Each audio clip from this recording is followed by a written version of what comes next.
Hello everyone, welcome back to try and test kitchen. આજે હું તમારી સાથે શેર કરીશ એક એવી રેસીપી કે જેને ખાવાથી શરીરની તમામ બીમારીઓ દૂર થશે અને તમને ઇન્સ્ટન્ટ એનર્જી મળશે।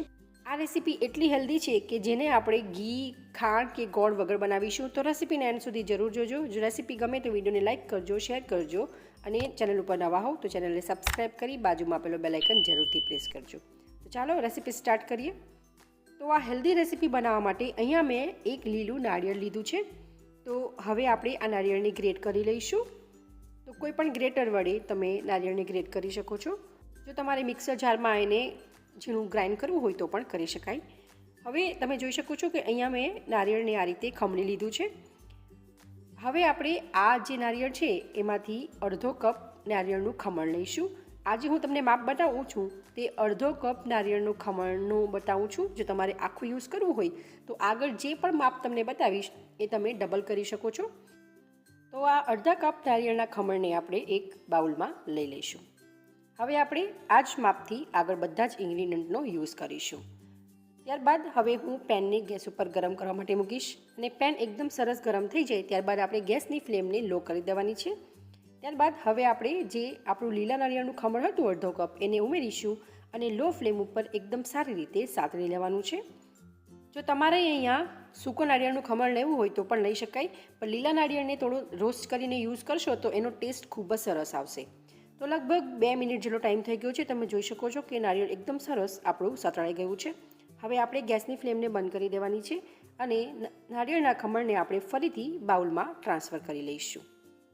તમને મારી આજની રેસીપી કેવી લાગે એ મને કમેન્ટ કરી જરૂરથી જણાવજો અને જો તમને મારી આ રેસીપી ગમતી હોય તો વિડીયોને એક લાઇક જરૂરથી કરી દેજો। તો હવે આપણે ફરીથી એ જ પેનમાં 1/4 કપ જેટલી બદામ લઈશું અને બદામને પણ આપણે ડ્રાય રોસ્ટ કરી લેવાની છે। આજે આપણે આ જે રેસીપી છે એમાં ઘીનો બિલકુલ યુઝ નથી કરવાના, એટલે આપણે બધા જ ઇન્ગ્રીડિયન્ટને આ રીતે ડ્રાય રોસ્ટ જ કરવાના છે, ઘી ઉમેર્યા વગર જ શેકી લેવાના છે। તો બદામ પણ એકદમ સરસ શેકાઈ ગઈ છે। હવે આપણે ગેસની ફ્લેમને બંધ કરશું અને બદામને પણ આપણે એક બાઉલમાં કાઢી લઈશું। એવી જ રીતે આપણે કાજુને પણ શેકી લેવાના છે।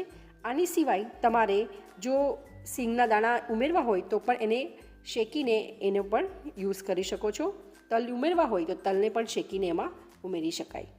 તો આપણા કાજુ પણ એકદમ સરસ શેકાઈ ગયા છે। તો અહીંયા મેં કાજુ, બદામ અને નાળિયેરને શેકી લીધું છે। હવે આપણે એક મિક્સર જાર લઈશું અને મિક્સર જારમાં શેકેલા બદામ અને કાજુને આપણે ઉમેરી એનો પાવડર બનાવી દઈશું। તો તમે જોઈ શકો છો કે અહીંયા થોડા કાજુ અને બદામ આખા છે, પણ ડોન્ટ વરી, એ આપણે આગળ જતાં ગ્રાઇન્ડ કરશું તો એનો ભૂકો થઈ જશે। હવે આપણે જે ખમણ હતું નાળિયેરનું એને પણ ઉમેરી ફરીથી આપણે એને ગ્રાઇન્ડ કરી લઈશું। તો તમે જોઈ શકો છો અહીંયા મેં કાજુ, બદામ અને નાળિયેરને આ રીતે પાવડર ફોર્મમાં કરી લીધું છે। હવે આપણે સાઈડમાં રાખીશું। એક બાઉલ લઈશું અને અહીંયા મેં 1 કપ ખજૂર લીધા છે। આ જે ખજૂર છે એ એકદમ સરસ સોફ્ટ છે, એમાંથી મેં થળિયા કાઢી લીધા છે। અમુક જે ખજૂર આવે છે એ થળિયા વગરના પણ આવે છે, તમે કોઈ પણ ખજૂરનો યુઝ કરી શકો। આ જે ખજૂર છે એકદમ સોફ્ટ છે, તમારે એને બિલકુલ પણ ઘીમાં સાતળવાની જરૂર નહીં પડે। જો ખજૂર કડક હોય તો એને આપણે ઘીમાં સાતળવા પડે।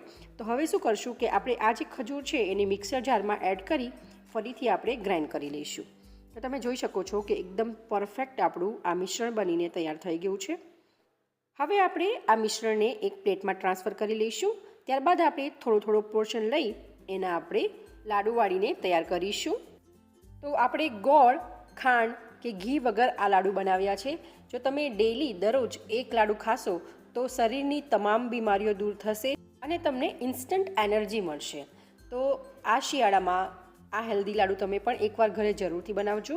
તમે જોઈ શકો છો એકદમ સરસ શાઇનિંગવાળા આપણા લાડુ બન્યા છે। તમે આ રીતે પણ ખાઈ શકો છો, પણ હું હવે આ લાડુને સૂકા નાળિયેર વડે કોટ કરીશ।